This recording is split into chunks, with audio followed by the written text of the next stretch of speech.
can't lose. No, we can't lose. Enjoy it while it lasts. Gambling gods, fickle bunch. Oh yeah, so easily We affected. have a shooter and a good one coming out for a new point. Get your bets down, ladies and gentlemen. He's a rolling point is 9, place 9. 9 a winner. Got a hot hand. Place your bets, ladies and gentlemen. They bet on absolutely anything. Don't make them prove. After we finished having that interview with Elihu, Right. I turned to you and I said, why aren't we doing this? You're tuned into Gambling with Good JuJu. Welcome in, everybody, to Gambling with Good JuJu, the show where Irish eyes are normally smiling, but not this week. No, these Irish eyes were unhappy that so many Irish players were crappy. You profit off the championship game, Juice? I did. You did? With that Ohio State. Shout out, Mike. The future. Oh, you didn't have enough stupid bad plays that lost to offset that? I guess not. Oh, boy. Let me tell you, folks, I did intentionally. We'll get into that this episode. Sound good? Yeah. Can't wait. All right. Hey, while we're kicking things off, do us a favor and head on over to your favorite podcast platform, including YouTube, and give us a like, follow, subscribe, all those buttons that lets them know you appreciate what we're doing. Give us a follow on all the socials, including YouTube, at Good JuJu Bets. Yeah. Okay. And while we're at it, head on over to goodjujubets.net and show your support. Maybe download the Introduction to Gambling with Good JuJu guide and share it with the dumbass sports gambler in your life. You like that one? Yeah, not you, but you know somebody that's worse at this than you. Yeah. All right. There we go. Enough groveling. Hey, we cut the commercial out for right now. So that's a good news. That is great. Yeah. Maybe I'll bring it back. They were our former co-host's favorite part of the show. If you remember Jolly St. Vic from a month ago. Not sure if what that says about Jolly's time on the show, but he did specifically say his favorite part of the show had nothing to do with the sports and casino gambling. It was said my that? commercials. Yeah, That's because Pete's. Well, he called them Pete's intro monologues because he didn't remember that he didn't know they were commercials. Yeah. Obviously, they're very good commercials. His intro monologues. That's Yes. what he said to me. Yeah. Where he Oh, tells thank the you, story. Jolly. Thank you Thank you, very Jolly. much. That's a problem. Yeah.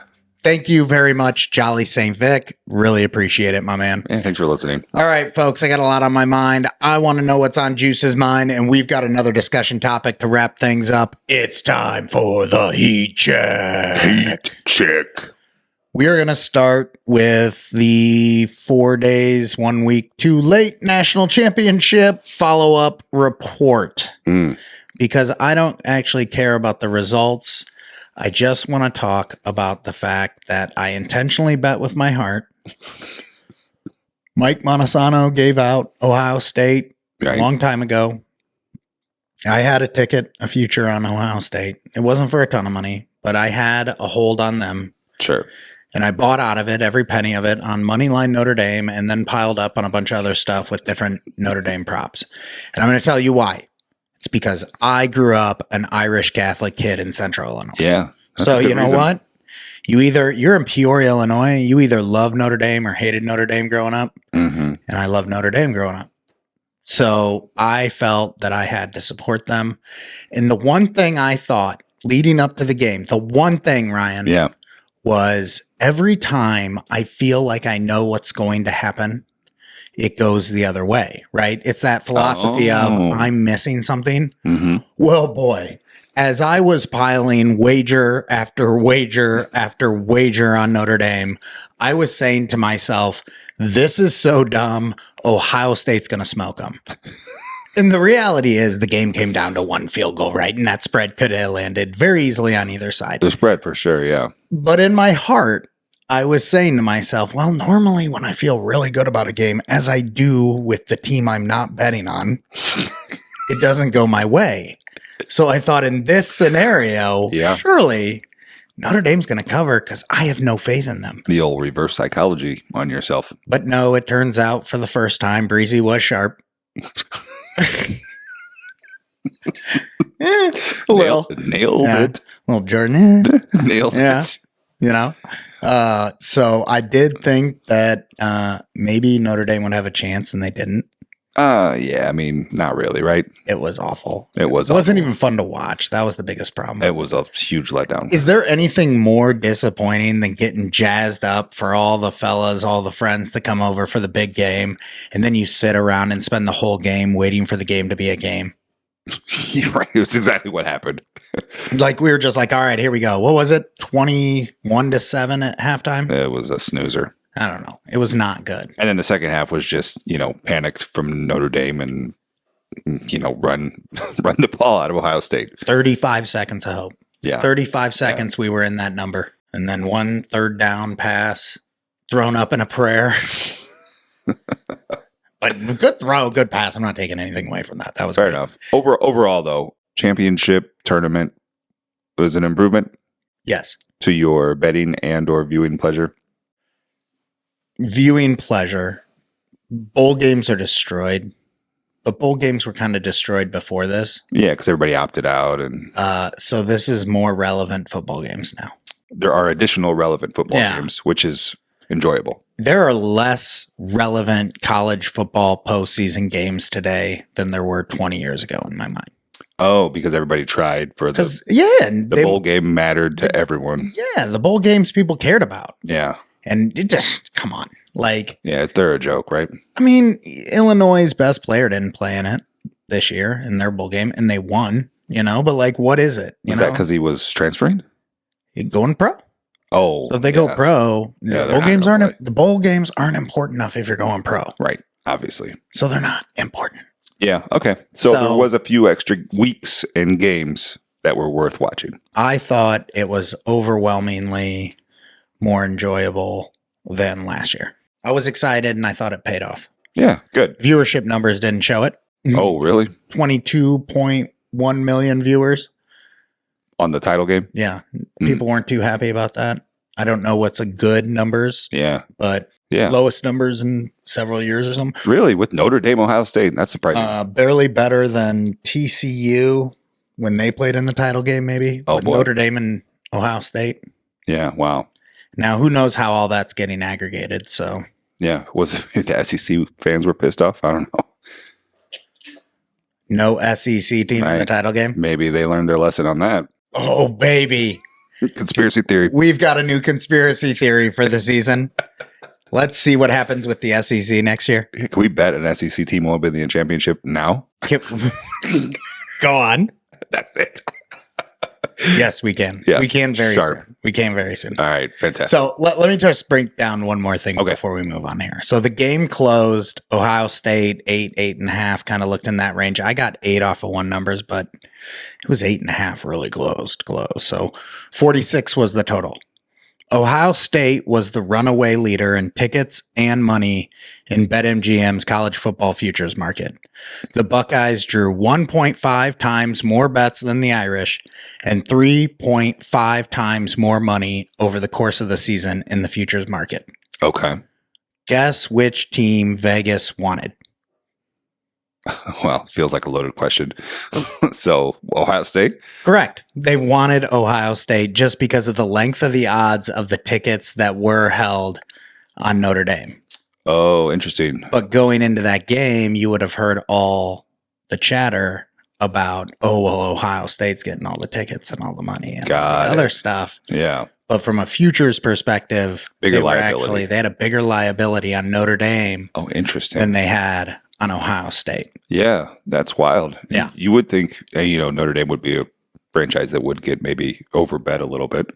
Right. The other thing that I found interesting was, let me tell you, I tried hard to find articles on what was the total hold for the game, what were the total betting statistics look like, what was the win losses, what were all these different things. Nothing. I couldn't find hardly any data on overall numbers or articles or people writing about it from a certain perspective when I was looking for these numbers. Yeah. What I did find, oh my goodness, how many articles there were on YOLO parlays that got hit and cashed for one person or another based on the outcome of that game. Yeah. That is That's- probably my biggest, and I'm not even saying that it wasn't out there. Like, and don't send me your article, or do. I'd love to see the article, folks, if there is an article with the betting statistics.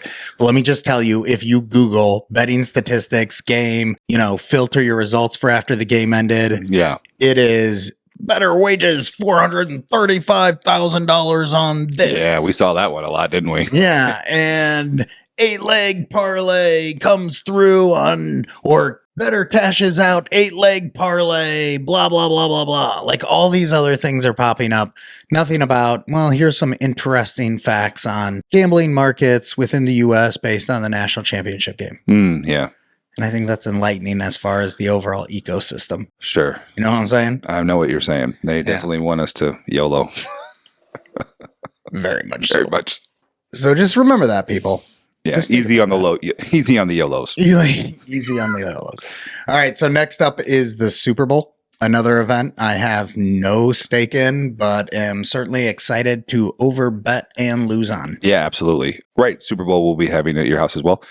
First run on the new pad down here. You'd say that was a success? It was fun. We had a Yeah. good time. I thought it was a good setup. Any recommendations for the room prior to the Super Bowl? Do we need more seating? Yeah, Do we you definitely need more seating, right? Well, I was thinking I could wrap it around more auditorium Yeah. style with that flat TV and get more going on the other side. Definitely. That'd be an improvement. So yeah, fantastic. Thank you Okay. for having us.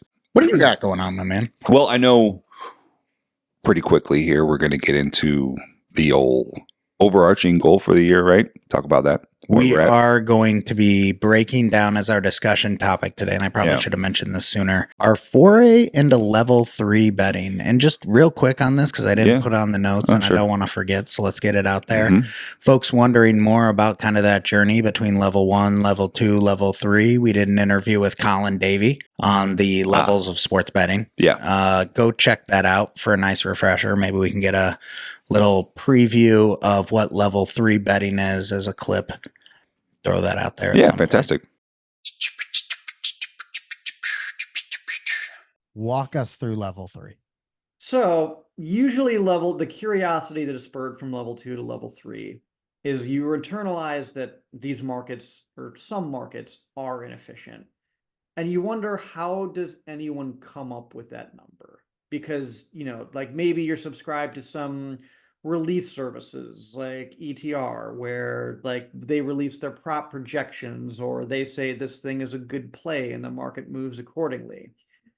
If the downside of top down, as I'm sure that you've learned, is that you are at the mercy of whatever the market says. And you, by definition, these markets are inefficient enough that even the sports books are not good enough to come up with their own price that is kind of beating. And so it's like, if they can't come up with a good price, who is coming up with these original numbers and models that people can just bet into that kind of move the markets? And how do they do that? And that gets into the origination game, which is, how do I come up with my own number?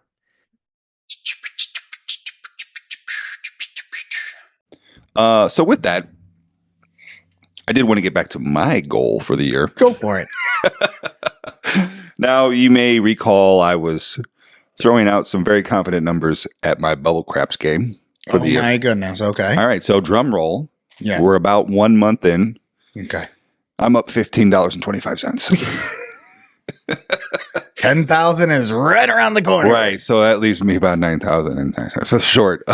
Still Now, to go. hold on a second. Yeah. Because I was pretty sure a couple weeks ago when I went with you to the boat, you couldn't lose at it. Does Yeah. that mean you've had a downslide?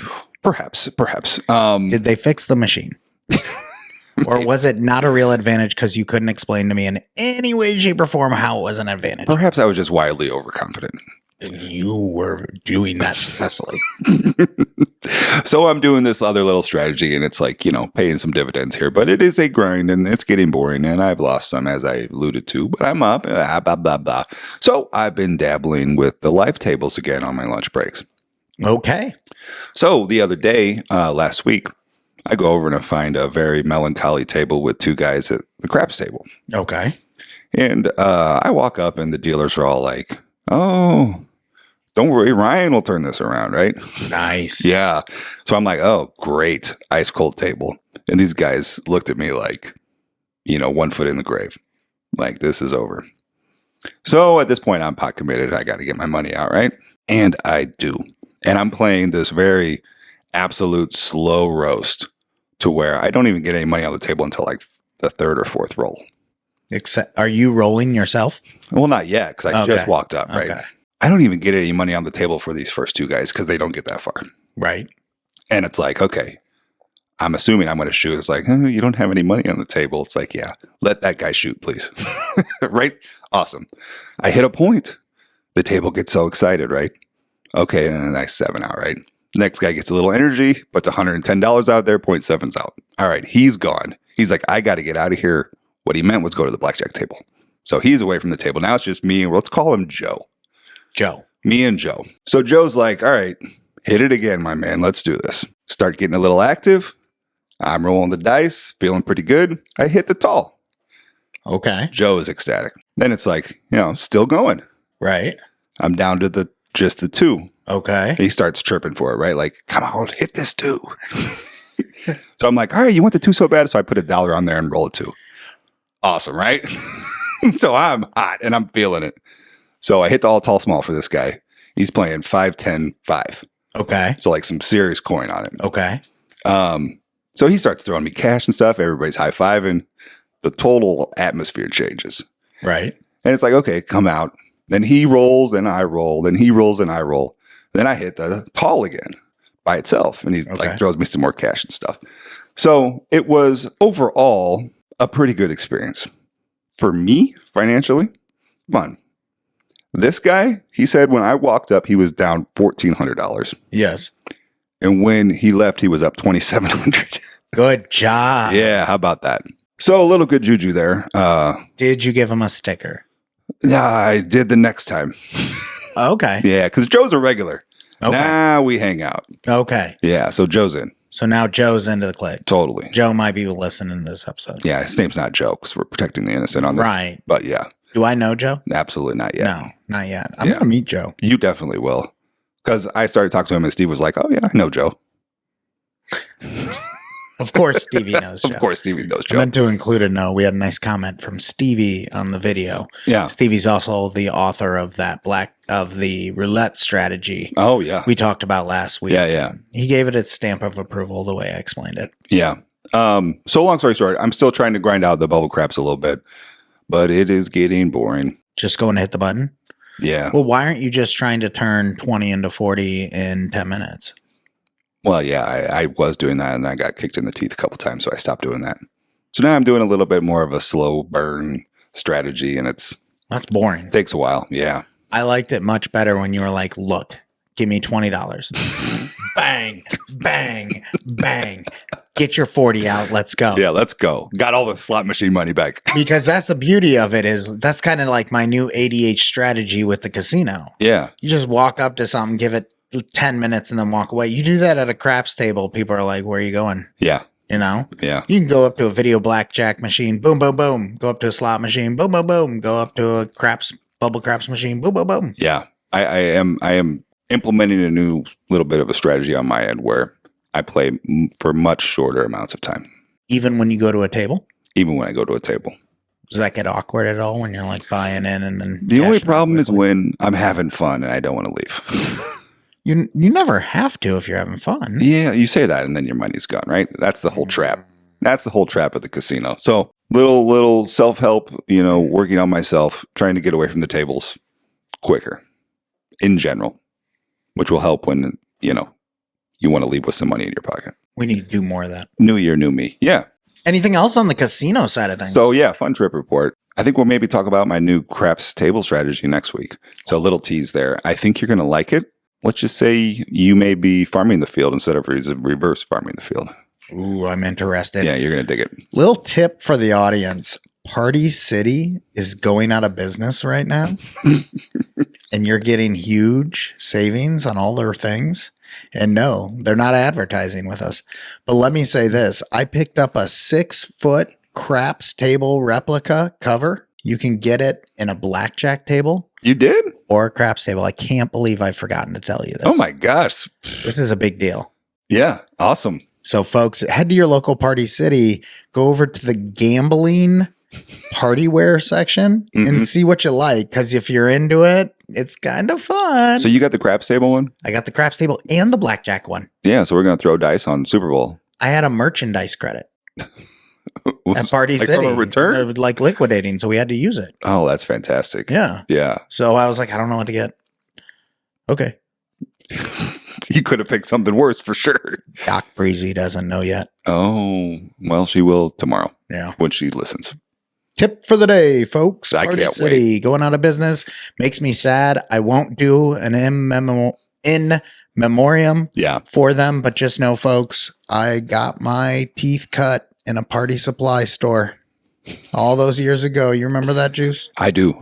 All those trips to Celebrations Party Supply Store. Yeah. Where would you even go buy balloons now if you wanted them? Dollar Tree. Dollar Tree. I bought my own tank because I am a professional balloonist. Did you really? Yeah, dude, I You bought have the a high helium flow. tank? I bought the liquid latex so that I Oh my can pump gosh. it in. I noticed the keep them balloons up higher. upstairs. Yeah. I mean, guys, I am a professional. Yeah, this is great. So I went in and I bought out some of their stock because I always make sure that everyone has balloons on their birthday. That's great. It's where I got my teeth cut. You know? You So- are the man. We do balloons on every birthday, and I had to make sure that I could still get them for the kids. Yeah, good for you. Yeah, so we have our own tank. How about that? No big deal. All right, we got to get into this last topic for the night. We are here to discuss level 3 betting. We are giving it a go, folks. Let's talk a little about how we got where we are today. It all started with this question from Elihu D. Fustel. All right, so let me ask this. Look, I'm going to lay out something for you real quick here, and I just want to kind of see where I might fit within this equation or if I do it all. I have a background in marketing research, 17 professional years, always client-facing with data, meaning I didn't have any responsibilities with regards to modeling, projecting, calibrating our data. I did nothing on the back end. I worked directly with clients with it. So I have extensive experience working with large data sets and finding truth in numbers and communicating those stories to clients. Is there a place for me with the training I already have in this ecosystem, or would I still I got to take that step back and work with the groundworks of modeling and all that to even find a place in this space? So you don't have to do modeling. What I describe in the answer key isn't actually modeling. That is just using data analytics. That's sort of what it sounds like you're already doing. So if you experience there. Yeah. So if you have the data sets, if you have the historical data with scores and odds, and you have a programmer, then it sounds like you have the skills you would need to actually use it. So we still need the programmer. Yeah. Don't look at me. Why don't you want to? And I got one set. No, I did it. I used to do this in Excel, and it would take me like 3 minutes per game to do. And I hated Saturdays during college basketball season. My nose would be bleeding and my eyes tearing up by the end of every Saturday. But then we automated it, and life became much better. So after we finished having that interview with Elihu, right, I turned to you and I said, why aren't we doing this? If we're going to continue with this podcast and we're going to continue to interview these intelligent people, we should probably learn how to do it ourselves, my man. Right? Is that not what I said? Totally. You thought we had the skill set appropriate to pull it off for the most part. And I thought what we didn't have, we had a chance to collaborate with folks who resources. We had access to individuals. Yeah, shout out. So what did we learn? We learned 1, we needed to read the book. 2, we needed a software engineer because we weren't going to do the programming ourselves. Right. And 3, we needed a plan. So that's where it all started. And this was like back in September. Or something like that. August, September. Do you remember when we interviewed? Well, it's definitely after Bat Bash, right? It was after Bat Bash, so it was around end of October, September, somewhere in there. So we got the book immediately, and just folks, you should check it out. Elihu Fustel's Beyond the Odds. Should have brought it so we could. I just am the worst here. I'm going to go like It's this. at my house. And it's going to fit into there, the There graphic. you go. And then RJ is going to go, that's a bad graphic. No, he's going to go, it's fine, period. That's what he's going to do. It's fine. Anyway. Love it. So, well, we read the book. That was the very first thing I did. Yep. It took me a few weeks to read the book. Yeah. But I did finally get through the whole book. And it's not a book that you sit down and you're like reading it. Like I took notes as I read the book. I treated it almost like a lecture plan. It's pretty much a textbook. Yeah, it's almost like a textbook. So Yeah. I took notes, did that, handed it off to you and the software engineer. You guys went through it yourselves. And then we met and discussed. Yep. And I should mention, we did find our software engineer, a guy we love and respect, a guy we know very well, a guy close to the heart, show super fan, Uncle Justin. Uncle Justin. Yeah, I wasn't sure if we were going to say his name, but yeah, shout out Uncle Justin. Thanks for joining us on this journey. And if we don't, I will ask him. And if he says no, I will cut that last part out. But we found our software engineer and we decided to sit down and meet and discuss. And I was like, okay, guys, first goal of this meeting, let's just sit down and see if we're interested in doing this. So we did. Yeah. We sat down, we met, and we discussed. And then our software engineer went and plowed through like a ton of stuff we barely understood and are just now catching up on in the course of about 7 days. So what is this process, right? Yeah. So there are two things that are happening in parallel. The first is Justin's part of it. Yeah. Okay. And I'm going to go through this because he's smarter than me. So first, he's piecing together the tools needed to develop a program in Python that's going to implement this spreadsheet model presented to us in the book Beyond the Odds. Yep. Right? He's going through to figure that part out. He found a website that'll host the interface to run the Python and analyze the results. He created that dummy page. Doesn't have the real data in it, but we can see how it would lay out already. Right. Then, of course, he went and dug into the NCAA spreadsheet itself. Right. Found an error in the formula. Realized the spreadsheet isn't implementing all answer key, just part of it. Oh, we needed all this within a week of us sitting down to have a, hey, would you guys be interested in this conversation? Right. Right. Crushed it. On the flip side of it, so my first steps, and I'm gonna say this, my first steps, not Ryan's first steps. These first steps are on me. Finding the data we need to run the model. So like we've gone out day one and was like, this is what we need. Here's the data. It's on this site. It's updated through 2022. We can alter this, and get it in there. We're able to find data with all the coefficients of it within 24 hours. Yep. Not updated and not sourced in a way that it's formatting based on our criteria. So our first real step in this whole process is he's putting together this model based on this book. And folks, all we're trying to do right now is understand the derivative markets for college basketball based on the philosophies put together in Elihu's book, Beyond the Odds. So that's what we're going for right now. And I feel like I need to lay that out because we've gotten so deep into this already in terms of just thinking about it and just reading the book that like you kind of skim over, what are they even talking about right now? Right. You know? So right now we're trying to figure out a model that's going to create better first half derivative markets than what the sports books use to create them themselves. That's the theory. That's the theory. And he gassed us up and made us feel very confident we were going to pull this off. He did. Yes. And then Justin came in and he had all the pieces of information basically ready on his end within 7 days. That was really impressive. That was impressive. So then we are coming over here. We're 2 months into this. And we're a month into it. Yeah. And I'm sitting here going, okay, I spent a month conquering life, figuring out this video podcast. But now is the time, folks. Okay. Now is the time for us to sit down, get the data we need, get the data to him so that we can start breaking that tool. Yeah. And as we go along, then once we get the data into the tool, then we're going to be going through it with the audience. We're going to be talking about each step. We're going to be talking about through our pains, our pleasures, what we're trying to do to make this go from profitable, which is our gambling journey, to professional, which is my year-end objective. Yes. You think that this is well understood? Audience, if you don't understand what I'm talking about, we got a whole season of this. Keep listening. Yeah, keep listening. I think that's the point. I think that's the point. We're going to go through this process and talk about it every couple of weeks. Yeah. So if you're not into that, like, keep listening because we're going to talk about other stuff. Right. So we're going to go through as kind of a sub theme. Yeah, throughout this season, and we're going to try to build this model out so that by next November, when college basketball season starts, that's the kind of time frame I'm working on. Okay.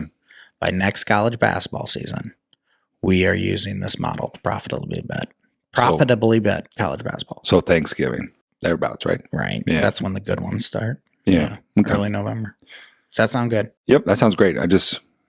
Maybe I'm moving the goal on my $10,000 bubble craps. $9,985 to go. We're introducing the concept of going professional in sports gambling. And this guy right here just had to go, yeah, but dude, the bubble craps thing. Bubble craps. I was trying to make $10,000 making up a strategy. Right. Who knows? Maybe it'll work. So we're going to get there. We're going to get there. I'm excited. I'm looking forward to it. We're going to have fun with it. We are going from profitable to professional. Shout out Elihu Fustel. Shout out our third partner in the project. Stay tuned for that, folks. We're going to have a lot more fun with it. Are you excited? I am so excited. I am super excited to be diving into this finally because we have been talking about this for months and months, and we're finally just now sitting down and going through the process of, okay, here's our first steps. We're going through these first steps. We're getting them there so that we can move this sucker forward. Boom. Let's do it. This is going to be fun. Folks, I hope you enjoyed that. Stay tuned for more on profitable to professional. Anything else for the audience? I think that will do it. Good juju to your bets, folks. We'll talk again next week. Bye. Bye.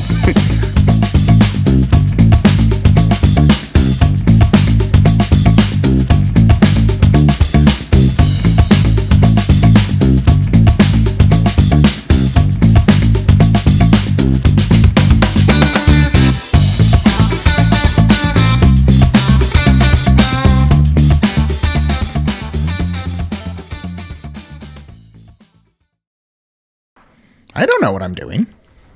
Obviously. Clap again. If we have an Easter egg in this episode, folks, which it's feeling likely. Okay? I did get a little feedback. No Easter egg last time. It's that I'm working with a webcam here and not with my GoPro that's only like a decade old. Right. And it works great twice. And we can never get it to work. For 2 years, we've been trying to record with that GoPro, and it never works. And we worked it last week, and it worked flawlessly. And now, what time is it? 10:30? Oh, it might be later than that. It might be after 10:30, and we're just now recording. So, sorry. You're getting our best effort.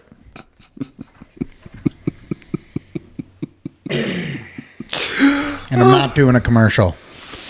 That'll show them.